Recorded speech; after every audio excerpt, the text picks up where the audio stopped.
Gentlemen and lady, welcome. Hi, how are you all?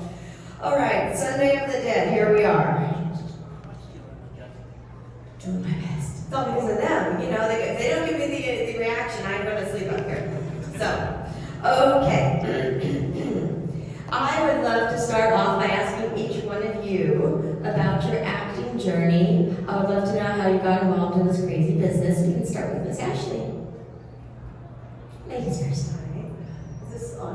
I liked a boy, and I followed him into an acting class in teenage drama workshop, and then he left, and I stayed. So. Okay. My mother had been an actress, and I was useless at school.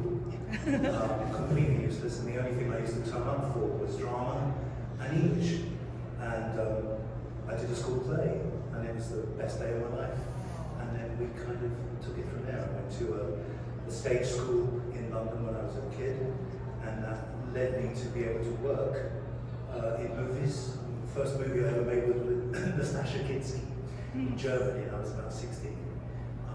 So that led me into a world that was too good to give up. So yeah, that's how it began. I was always kind of doing it at school, nativity plays, and at Sunday school I played King somebody or other from the Old Testament who dipped himself in the which river would it be? Not the Nile, probably. The Jordan, I would imagine, 3 times, which was the first time I encountered stage magic. I stepped behind the curtain, came back out again, stepped behind the curtain, came back out again, stepped behind the curtain again, came back out again. Fast forward to roughly 1969, and I am at Quarrybank High School for boys in Liverpool, and I got myself cast in the school play, The Government Inspector by Nikolai Gogol. So I was told to report for rehearsals, which I duly did, and was introduced to my fellow cast members, which included a fellow by the name of Clive Barker. That was the day that changed my life. Clive was already writing and producing his own plays in school, and I got drawn into that orbit. Then we started doing independent theatre after school and university in Liverpool, and then the Araman Theatre used to let us have free run of the theatre when it was dark, which would never happen now, but it was wonderful. And eventually in London, original plays by Clive. We were making life very easy for ourselves. We were entirely unknown actors doing entirely unknown plays by an entirely unknown writer. We assumed we'd arrive in London and everyone would say, "Oh my God, you're all geniuses," and throw themselves at our feet. It wasn't at all like that. That company broke up in 1982. In 1985, in the midst of a casual conversation with Clive, he said to me, "I'm trying to put together a low-budget, independent British horror film. I think there might be a part in there for you." And a year later, the cameras were rolling on Hellraiser. That's my journey. Yes? So I was an academic failure at school. I actually had a good education, at school, quite smart school, but brought up a fortunate child. So the prep school was a place in Buckinghamshire. Graduated to King's College, Taunton, Somerset. It was all splendid. I excelled on the football field, the cricket field especially, and in the athletic world. I had no like batting in, that's what I just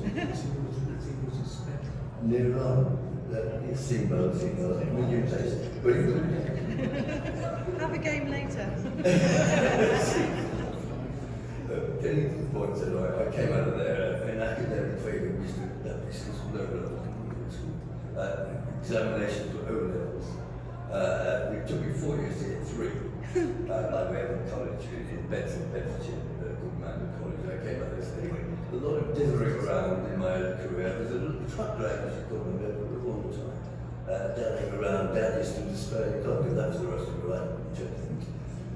So my dear old friend Hughie Armstrong, bless him, the loveliest man in the world, dear Hugh. Hugh had already dabbled in the acting profession, you see. He wrote for drugs. And one day, in sort of mild despair, I said to dear old Hugh, what's this acting malarkey you like there? And I said to this Dad, and Dad was all prepared for it. It was quite like me, I didn't go to drama school or whatever. But I had to step my way. I'm not going to talk about that, was pretty still and crucial. And she insisted, because I was interviewed my friend Hugh, to give me the carte blanche acting, whatever was required to become an actor. So Hughie turned up in the house, to be interviewed by my dad in the dreaded stepmother. And he was asking, Hugh, tell me, Johnny wants to be an actor. What do you think?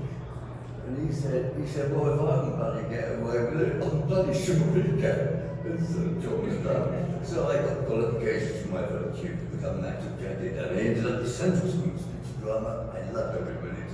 Here I am now. So we already heard how Doug got involved in Hellraiser. How did this crazy, crazy movie come into your lives? Well, yeah, I got the standard route with a call. Could you go meet this guy in a hotel in London? And send you the script 2 days ahead, so you go, oh yeah, that's fine. Not knowing what I know. And yes, I walked into this hotel suite, and there was the young Clive Barker, who I'd never met and never heard of. But I knew, as you sometimes do, whether it's a movie script or whether it's a new play, sometimes you open something up and you go, oh wow, this is really interesting, this is really good. I had no understanding at all of what the visuals would be. And I knew that the actual concept of the script and the journey that the characters were going on into hell and demonology was just really, really clever and good and interesting. And we had a conversation, and I said to Clive, I know that you've written it, and you're obviously very close to the material. I said, I think we've got to know a lot more about my character's journey. I mean, what an actor line that is. But how do you see it being deepened if we shoot it? Because actually it's really just a sketch. He's barely there in the screenplay. And he said, well, what do you think you want to do with it? And I said, we need to improvise certain things. I said, and you're kind of just hinting at this evil, dark past. Why does he come out of nowhere like a man from Laramie, and then so we thrashed it through, and in talking in detail about how his script was working, we just became very close. He was very easy to be with, and I'm very envious of Doug, who knew him for so many years, and still does. But I just knew that I was in the hands and in the mind of somebody who was going to be very, very interesting to work with, and he was very generous, and on the set very easygoing and open to ideas all the time, wasn't he? So that's how, in a hotel room in Bloomsbury, in London, I met Mr. Barker. I never looked back. I was in an acting class, and a fellow student was a PA over in New World at the time. And Clive and Chris Figg, the producer, they were on their way back to London. They'd gone to New York, they'd gone to LA, they'd gone to Chicago. They hadn't done Christie yet. So I got a phone call that said, just show up at New World. It was late at night. There were stacks of sides, parts of the script. And I sat down and met Clive, and he said, okay, your uncle's in your father's skin. He's trying to kill you and have sex with you, probably in that order. Go. So I called Red, and then he said, I want you to come to the UK to screen test. And then Doug was there, and you played Pinhead and Weasel, right? We did the scene from the Chinese restaurant. Yep. And one other which I don't recall. I don't know your I do remember I insisted on trying to learn my lines for the screen test, which was a mistake because I went first and I completely dried. Which is English speak for forgetting your lines. I don't remember that. I just remember that you were really gone on some kind of red eye, and they don't hide their like geese and ducks and like pigs. So like in all the stores, like there's all these dead animals hanging everywhere. Like, it's just different. I'd never been to Europe before, and I was in like delis, like you have like whole animals. We hide. Oh, right. We hide everything. You thought you were talking about sex? It was just like, no. And then you read with me, and then Clive said, they really want a name, but I want to try to push you through the system. And then a week later, he called and he said, we're in. So that's Oh, how wow. Yeah, that's how that happened.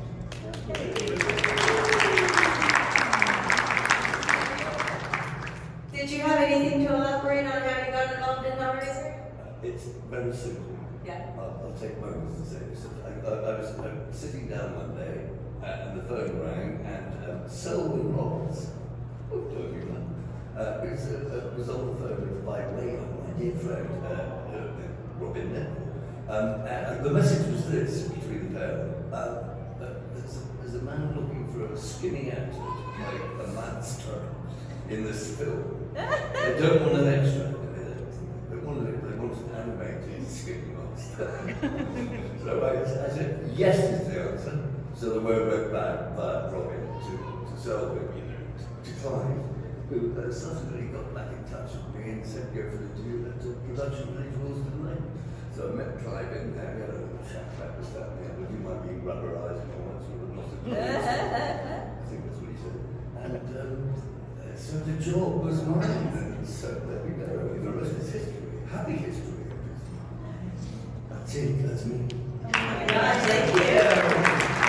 I do have to say that on my podcast, The Dolls of Horror, we covered Hellraiser, and one of the segments on my podcast is prop we want to own. My guest picked Skinless Frank. He wants to own a replica or you, I'm not sure, because Frank's so handsome, right? He wanted a Skinless Frank. I just wanted to throw that out there. Okay, so do we have any audience questions right now? I can keep going. All right. So, as hopefully most of us know, soundbites get summoned by the little box. If there was an object or a device that would summon you in your personal life, what device would summon you? Puppies. Puppies would summon Ashley. I need another second or two. I'm sorry, it's a tough one. What device would summon you, Oliver? I got a Land Rover. A Land Rover? Not a New York Land Rover. This is the sad part of my life. I got a little hobby. It goes back to, I have got a Land Rover. It's a 1955 explanatory Land Rover. It's 70 next week. Nice. 3 days after my own birthday, funny that. It's 70 next week, and I've had it for 40 years, and it's driven, it's not just polished and looked at, it's filthy. It's driven every day, it's like British engineering, you don't love that these days. So I've got a bit of a little childish thing about Land Rover. It's very boring, but you don't understand. What device would summon Doug?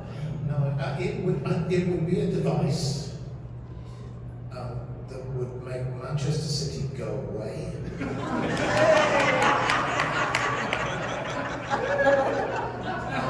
Be perpetually relegated and fined out of existence as the cheating bastards deserve.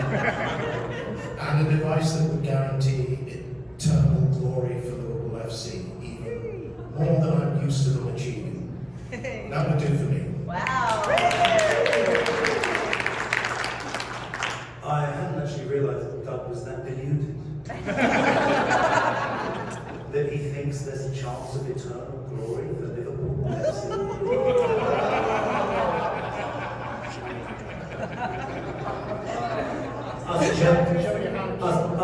Chelsea boys no different. Anyway, it came to me suddenly, it's not a device. I think the thing that would summon me quite quickly would be a pair of really nice thigh-high, high-heeled boots, not vinyl, on the right person. I'd be there like a shot. Very nice. Yeah. Since this amazing film that you all were involved in has origin as an amazing piece of horror literature, do you all have a favorite piece of horror literature that you're fans of?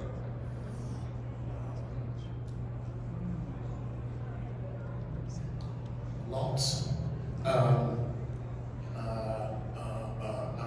would probably settle for The Telltale Heart. And I know you all study it at school in America. We're not that fortunate in England, we don't do that, but it is, I think, a brilliant piece of writing. Not least because it's inexplicable. From those opening lines, truly nervous, very, very nervous. I have been and am, but why will you say that I am mad? And we don't know what prompted this. We never find out. We don't know who asked the question that prompted that. We don't know in what circumstances the person is who's responding. We don't even find out the gender of the individual. We assume a man, but there's no evidence in the story to tell us that. Who then proceeds to say, to prove to you that I'm not mad, I will listen to how sane my story is, who then proceeds to tell you possibly the most insane story ever recounted. If you look at the details in Poe's writing, when he's going with the lantern to the old man's room, and he says, it took me an hour to open the door and put the lantern in. Go home and try taking 3 minutes to do that. And then think about an hour. The madness, the only motivation he has for wanting to kill the old man is his eye.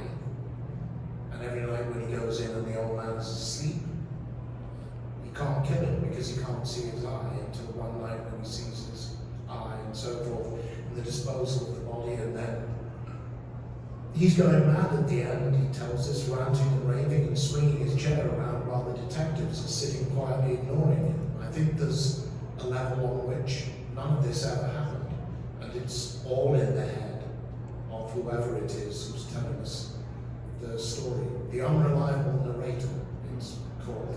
And Poe used it constantly and brilliantly.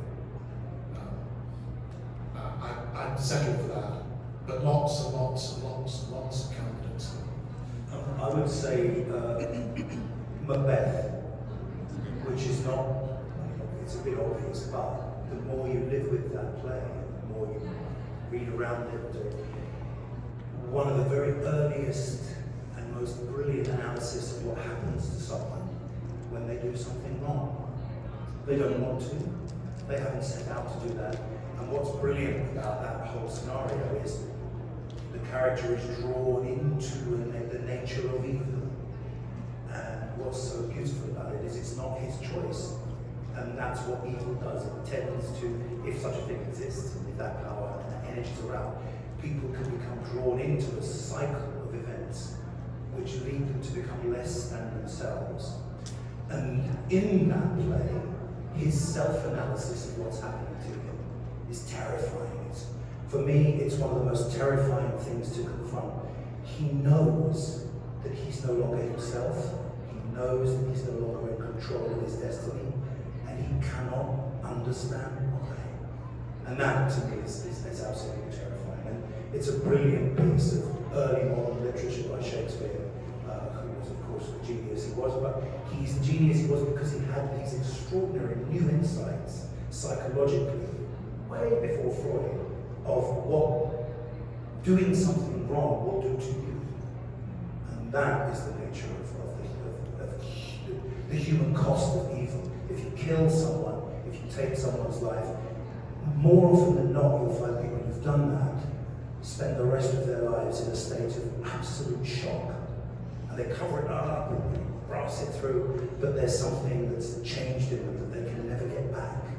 And that play absolutely nails that. So to knowing you can't go back. Can't make it any better. I'm gonna bask in those two. Do you have one piece of horror or a piece of literature? What was the question, Brandon? Do you have a favorite piece of horror literature or horror-related literature? I can't following Sean and David. I'm not really qualified. I'm honest about it. I'm not swatted up enough to be able to make a reasonable comment. So that my dear chums, they know exactly what we're on. I can't someone as well. And don't take it personally, please. Anyone else? Yeah. This one's for Doug. Is there any iconic British character, either from literature or film, that you would love to embody? That you love to embody? Did I understand the question?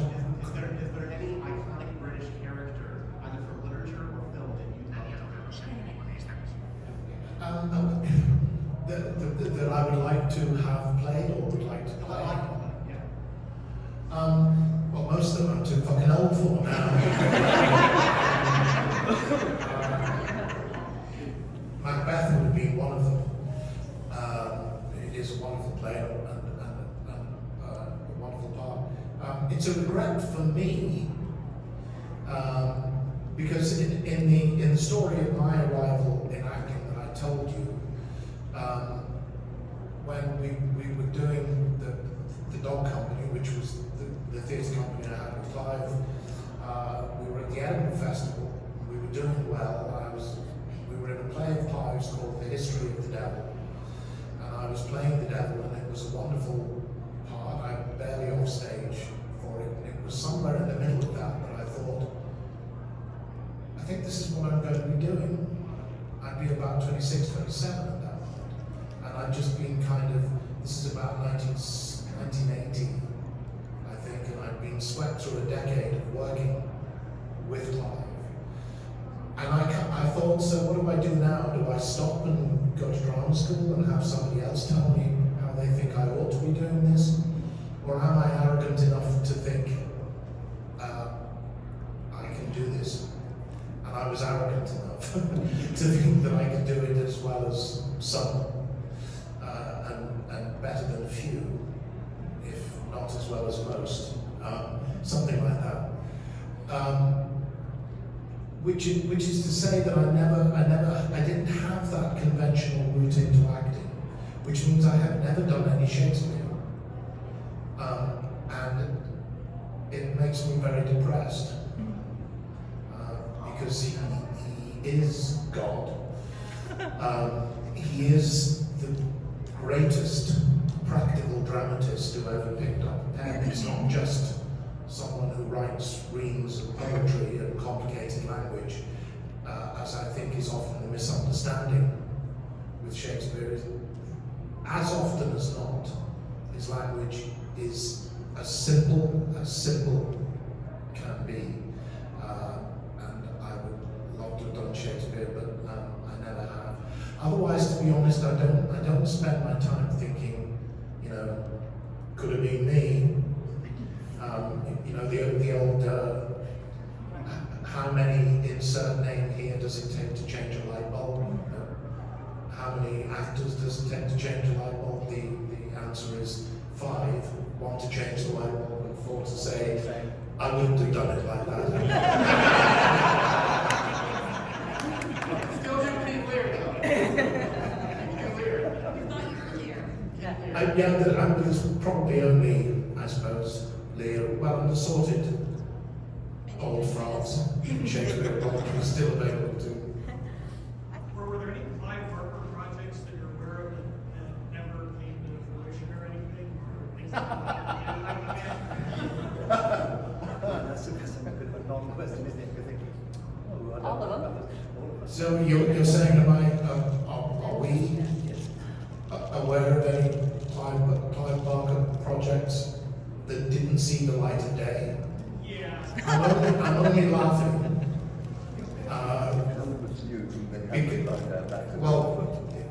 Because I've always said that the worst thing you could possibly do if you were on the phone with Clive would be to say, so what are you up to? Because you could go away and put got your affairs in order and learn the whole of Macbeth and come back again, and he would still be talking about the projects that he was currently working on. From the first time that I knew him and worked with him, there were always projects. There was always another project. And the thing with Clive, and to be honest, absolutely honest, it was a problem with the theatre company. Some of the experimental stuff we did in the early 70s, there's one in particular, a wonderful piece called A Dream, which we improvised and put together ourselves from folk tales and bits of mythology. It wasn't a written thing. We spent a year putting that together and rehearsing it. We performed it once. Once Clive had performed something he didn't want to know about, it was done, and he was on to the next.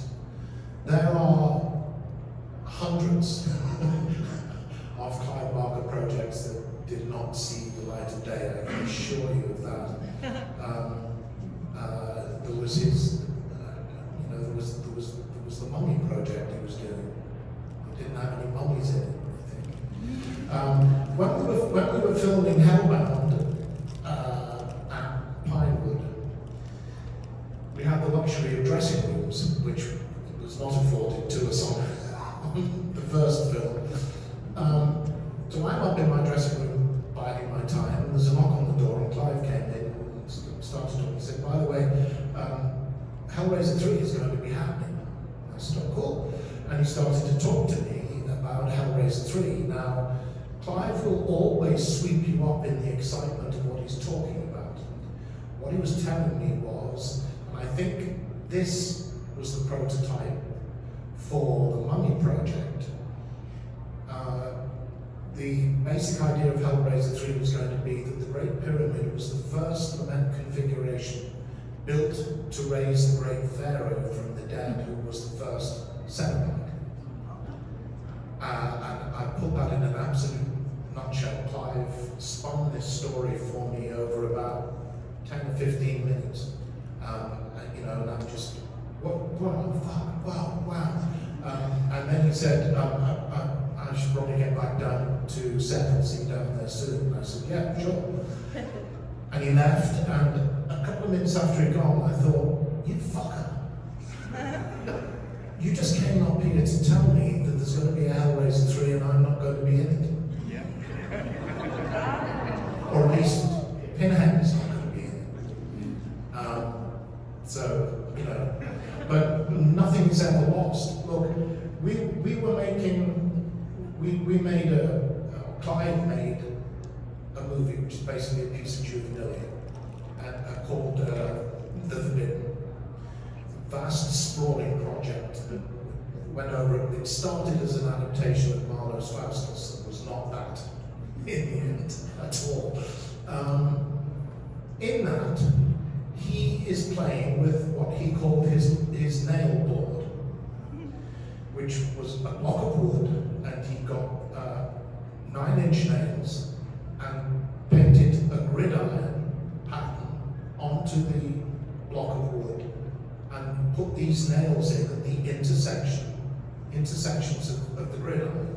What he was doing was shooting in reverse so that, he painted, well, I have this right, he painted the board black so that in reverse it would be white, and then he was swinging and painted the lines white so that in reverse they'd be black, and then was swinging a light in front of the board to watch the pattern of the nails moving across the nail board, so that in reverse these would be white shadows. I have got this the wrong way around. This would be, he painted it white so it would be black with white shadows against a black background when you see it in reverse.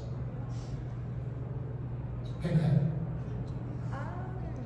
Now there's probably 10 years between The Forbidden and Pinhead, but that's Clive maintaining that image in his head and then thinking, what if I put this on somebody's head? would that look like? How would that work? Every single idea he ever has is kept on the Rolodex. Nothing is ever lost, and things are recycled constantly. Hellraiser is basically the Faustus story. So everything comes around. But trust me, there's lots and lots of stuff that you will never hear about. Even when I've been at his house over the last 10 years. Oh, this is something I'm working on. This is notes for a novel. This is this. You know, always the ambition. Nightbreed was going to be the first of a trilogy. He wrote Cabal, filmed Nightbreed, was writing Cabal 2, then there would be Nightbreed 2, Cabal 3, and Nightbreed 3. But having done Cabal and Nightbreed, something else is pulling it. You know, that's the mind of a genius. Wow. Wow.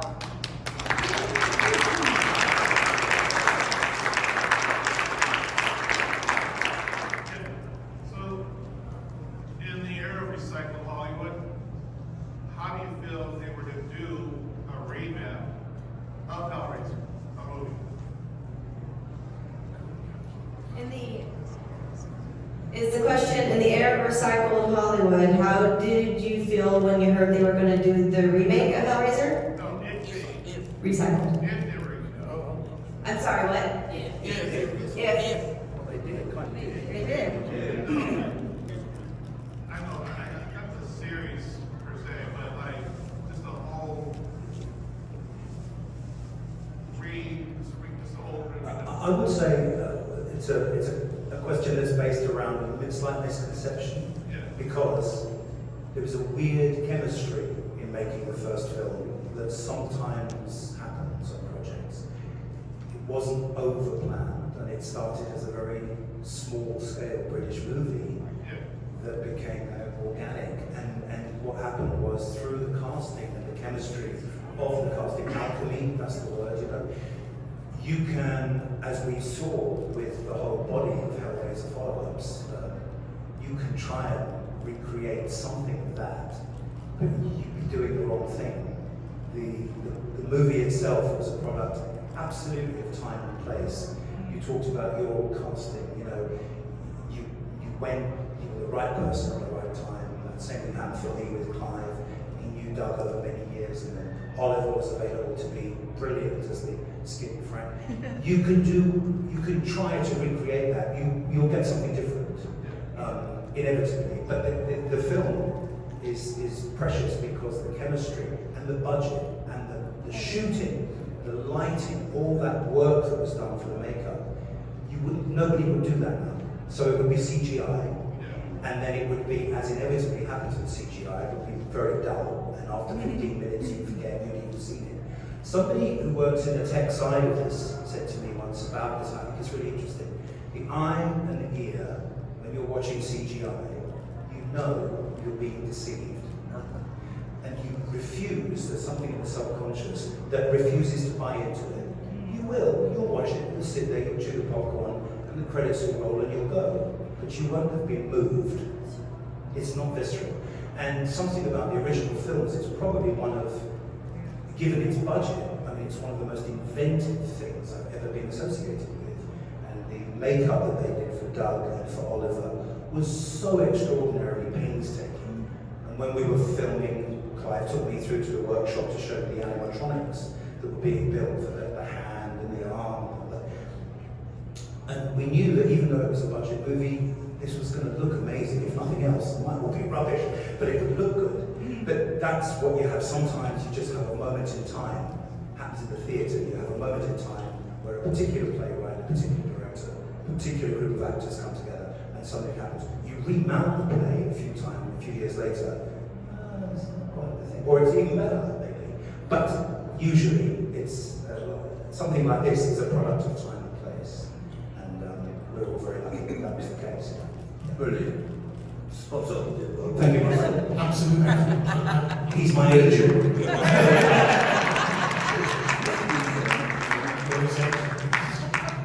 He's taking your money, isn't he?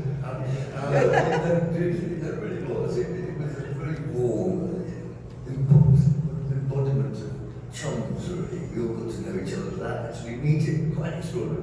But the atmosphere of that whole thing, it was a good time in the light. Yeah, we all are.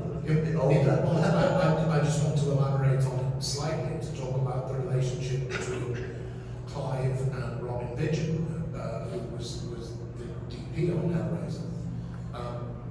Now, I've talked about the theatre work that we did, and we created extraordinary stuff on pocket money.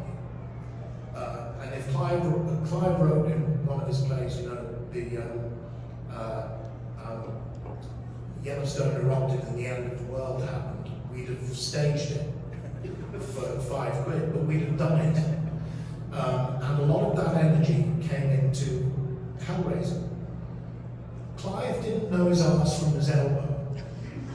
He really didn't. He'd been briefly on grown-up sets for Rawhead Rex and Underworld that he'd written screenplays for. And although he'd done the two pieces of juvenilia, Salome and The Forbidden, that I mentioned, he never directed properly before. And there's a wonderful apocryphal story that he turned up on set and said, who's in charge here? And Selwyn Roberts, the first AD, there was a pause and people shuffled their feet and Selwyn said, you are. Clive didn't know about lenses and he didn't know about lighting. What he got with Robin Vigil, and in another universe, Clive would have got a job's worth DP who would have seen him coming from 10 miles away and thought, well, my life's easy, I can run rings around this guy because he doesn't know what he's doing. Clive could, and I heard him on set doing it, instance a painting, a Renaissance painting or something like that, or a lighting, a feel, a something that he'd want. And Robin would say to him, I understand what you want, Clive, we can do that. If you do, we have to do this, and we have to do that, and we have to do this. And then when you've done these shots, we're going to have to relight to make that work. Now, I can do all of that, but if you do, it's going to take a lot of time. And that's going to cause you problems later in the day. But he met Clive.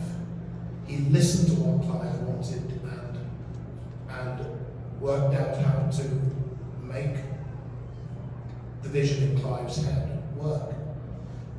And I remember being amused listening to these conversations going backwards and forwards between them on set. Then Robin took Clive aside and taught him lenses. And then I remember the conversation changing slightly. Because now Clive could say, can we put this lens on it? Like, can we put that lens on it? Can we? And challenging Robin and saying, why are we using this and can we not use that lens? And I remember clearly Robin saying at one point, why the fuck did I teach this guy? Now he not only knows what he wants, he knows how to get it.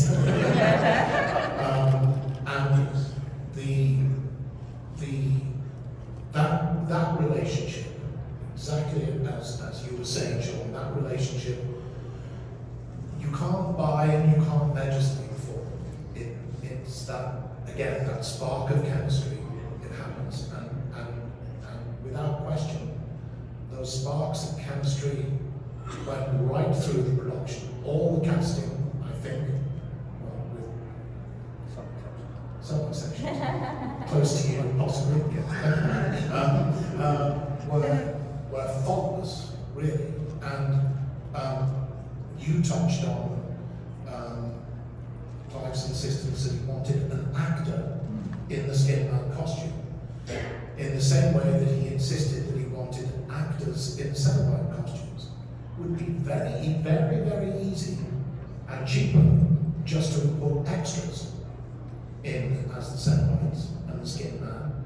Stand here, do that, move here, say something, say the lines, doesn't matter what we're saying, and then get a voiceover artist to do Pinhead's lines or whatever. But Clive insisted we wanted actors in those costumes to fill out the parts.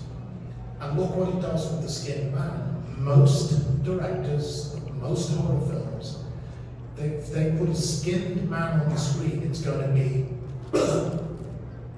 to make you all go, oh, the man without skin. And that will be the last you see of him. Yeah, but go on, make you Clive puts the skin man on the screen and holds him there and has him smoking cigarettes and drinking wine and falling in love. You know, you linger with this image of the skin man, and it's very, very few directors, I think, would have gone there.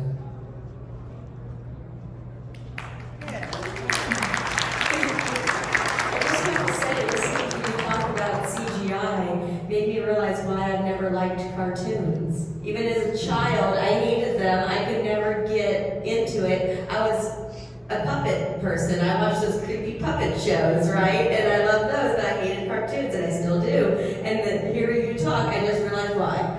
You know, it's fake, and I know it. No, I mean, it's interesting, isn't it? I remember having to take my children when they were young to the Lord of the Rings films, you know. And after about 17,000 hours of orcs being killed, I found myself thinking, why don't I care? Because you don't relate to any of them. None of them exist. They don't have any interior life or whatever. And when the call came, Daddy, will you take us to Lord of the Rings 63? Well, do you not gonna let Mummy take you? You enjoy it. That's fine. Avatar. Am I wrong that it may be the most boring film?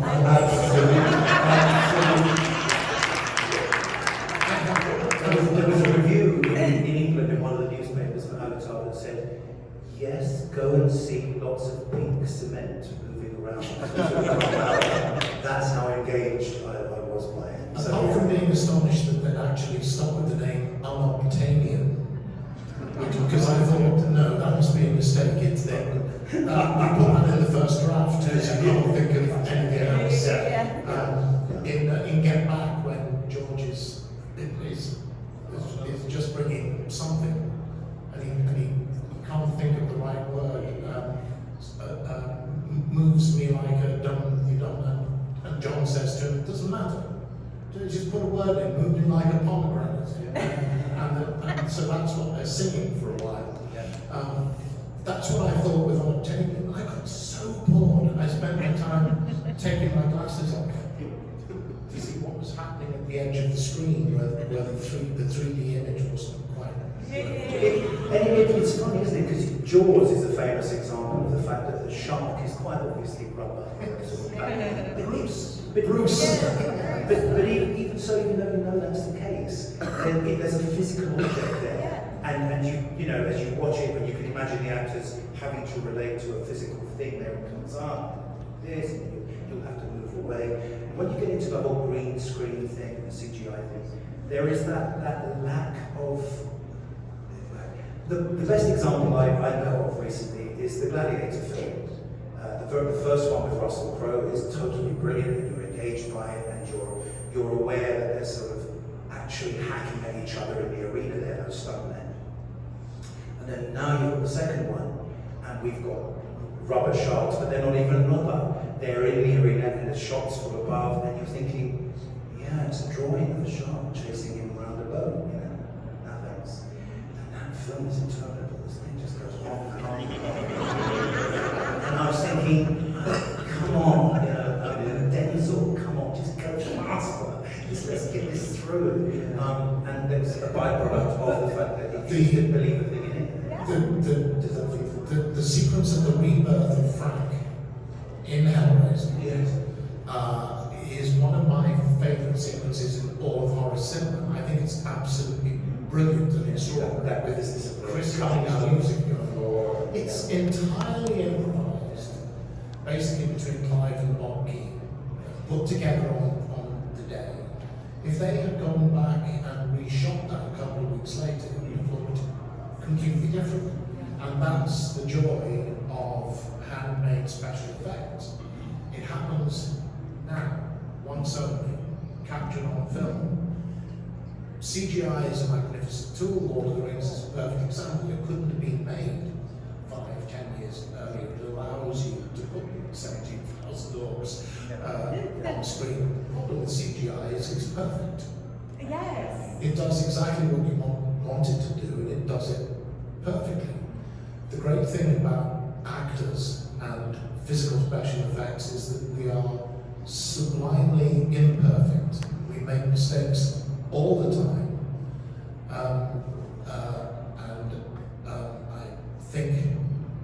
I think it was Jean Cocteau who said that accidents make poetry happen. And it seems to me that CGI can. Sometimes you see an explosion in a movie and you think, I've seen that before. You were in that. No, I entirely agree with that. When you think back to Oliver covered in, the Guinness wheel, and the reality of shooting in real time means he was always covered in huge buckets full of KY jelly. And you're shooting live, and there'll be a moment when the piece drips in a particular way. You can't forecast how it will happen. You don't know what's going to, but it'll just enliven something. That's the thing. Whereas with CGI, everybody's an expert. There'll be 15 people making the choice about where a tear will fall or whatever. So we've made the point, but it's just to do with, that's part absolutely of why this film, with its very abstracted understanding of horror and demonology and so forth, you buy into it because the other stuff, the street scenes, the dialogue, the sexual tension, feels real. So when it comes to having heightened stuff with monsters and dummies and things like that, then you buy that too. So it's simplistic, but that's how I think it is. Well, yeah, I've always said that the great strength of Hellraiser isn't about Pinhead and the Cenobites, and it isn't even about the box. The great strength of Hellraiser is the basic story. And I've always said that you can actually take the Cenobites and the box out of that story entirely, forget they ever existed. You have a fairly serviceable late 80s slasher movie on your hands, because the fundamental story of Frank and Julia and Larry and Kirsty is not touched by all of that. You find a different reason why you died, but that's easily done, and a different reason, but Larry cuts himself and you come back to life. That makes perfect sense. You've still got Julia bashing businessmen's brains out, which we all love and enjoy. And you've still got Ollie as the skin man. You need to find a slightly different. They move on to the whole thing for Kirsty to save the day, but you can do that too, and there it is. That's the bedrock that is the strength of Hellraiser. Clive creates all of that, and then he takes this little speck of pure Gothic horror and drops it into the middle of that, and the whole thing goes boom somewhere else entirely. All right, got time for one more. Raise those hands. Let's go you. I haven't got you yet. Actually, when did you realize this low-budget, independent British horror movie was going to become a phenomenon? Like, when did you realize, oh wow, this is huge? I didn't. I still don't. No, and Doug was like, you need to come out. And I was like, no, I'm just going to be some girl sitting behind the table saying I was in a movie once. He's like, no, people love this. Yes. So thank you, because I'm still it's relevant because it is in our lives. It was so formative as they were talking about that moment of alchemy and that perfect storm and the interrelationships between us and the creativity that was just allowed to keep expressing itself more and more and more as we did it. That affected my life on every single level. So. Well, it's interesting that you say, revisiting that thing about a particular time and place, because the other thing, people have been talking to me in the signings over the last few days, we've talked about this, I'll be very brief, but the film came at the right time for its subject matter. It's gothic, it's horrific, it's BDSM, and all that stuff was bubbling under in the culture. There was the underground scene, certainly in London. There were clubs that were beginning to emerge through the 70s and the 80s. But the imagery was still very much underground. What this movie did with that wonderful iconic shot of the pinhead, that went round the world, like the black collar and the leather coat and everything. And suddenly, within 3 or 4 years of that film being aired, London's club scene had exploded into this sort of fetish extravaganza, and it was fantastic. But the film arrived at the right time, and if it had been a couple of years earlier, it probably might not have got full release. Yeah, okay. Apparently she's butting in.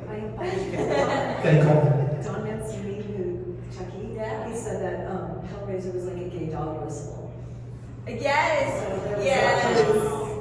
Hellraiser was like a gay dog whistle.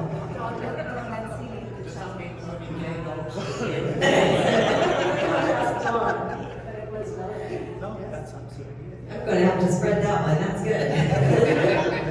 Thanks, Don. It's a pretty good straight dog whistle too, I have to say. Yeah, did it for me. Oh my gosh. Okay, so to wrap us up, I have one final wrap-up question for you guys. And you all have had such a massive career and experience in years. It's so impressive. Can you share an important lesson you learned on any set that you still carry with you? I think the lip play and lip service to this chap here and all my three colleagues, just listening to this very moment says it all for me. I feel quite glowingly proud. So just listening to everything they've said that brought to life a real truth that I hadn't really thought about quite deeply. That is true. It's atmosphere. Sorry, don't look at my friends like they're gods, or they are. They are friends above all. But it was a wonderful thing. And if I remember anything constantly, it would be this whole production. That was Hellraiser 1. Yeah. So thank you, all of you, darlings. That's me finishing.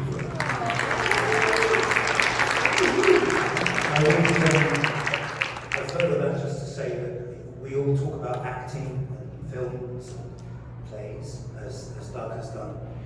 And you can go through your formative years as an actor thinking, hey, this is it's great, people love this, they love that, it's great. I had a lesson once about how important it is to tell stories well and be in the best material that you can be. And very briefly, I was a young actor and I was in the National Theatre production of Angels in America in London, which was an extraordinary play coming out at an extraordinary time.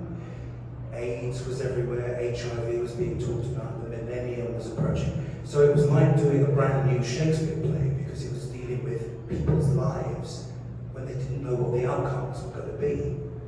And we did the play, and it was often quite extraordinary that people would come from all over the world to see this. They'd buy flights and come into London to see it in this little theatre at the National. And after one show, I was in the bar having a drink. Somebody came up to me, a guy came up to me, obviously in Angels in America we were playing gay men who are confronting the crisis in their world of HIV and all that it was doing to people. At that time, people were told, have you had unprotected sex with anyone ever? Well, you may be dead next year. And there was no medical evidence to say that wouldn't happen. So people were terrified, and the play had this incredible energy. A guy tapped me on the shoulder, he said, do you mind if I just tell you something? I said, no, that's fine. He said, well, I knew I'd hate this play. I hate gay culture, and I hate everything to do with it. He said, but what I've learned tonight, and I didn't know it was possible, is that these men actually love each other, don't they? And I said, yeah, they do. And the play had taken one person's head and blown it up, enlarged their life. And therefore, when we're in this business telling stories, whether they're history stories or modern stories, we have a responsibility to do the best we can with it, because if it's good, it can change people's worlds. It doesn't do it very often. You might do it 3 or 4 times in your entire career, but when it happens, you can feel it, and it's the most amazing thing. So that's the lesson I've learned about being an actor is that with the right people, the right material, you can change the world. So that's been amazing.